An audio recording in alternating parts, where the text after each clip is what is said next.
Iż-żieda ta' 600 euro fil-ġimgħa li nataw il-membri tal-Gabinett fil-paga tagħhom tammonta għal użu ħażin ta' fondi pubbliċi. Il-wib tal-Grupp Parlamentari Laburista Joe Mizzi qal li dawn l-ispejjeż la kienu approvati mill-President tar-Repubblika u wisq anqas kienu koperti bil-vot parlamentari fl-estimi ta' din is-sena u ta' qabel.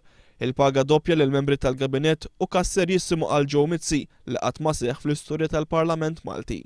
Intant f'email li kienet illikjata fis-sigħat li għaddew, id-Deputat Nazzjonalista Gianpier Farrugia qal lill-Grupp Parlamentari Nazzjonalista li l-Ministri ħadu żieda minn wara darhom.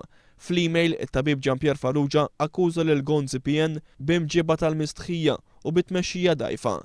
Il-Ministri ilhom jirċievu 600 euro żieda fil-ġimgħa mill-2008 biex issa qed jirċievu 80,000 euro fis-sena f'paga u onorarja ta' membri parlamentari. Filwaqt li minn din is-sena l-onorarja tal-membri parlamentari żdiedet minn 19,000 euro għal 29,000 euro.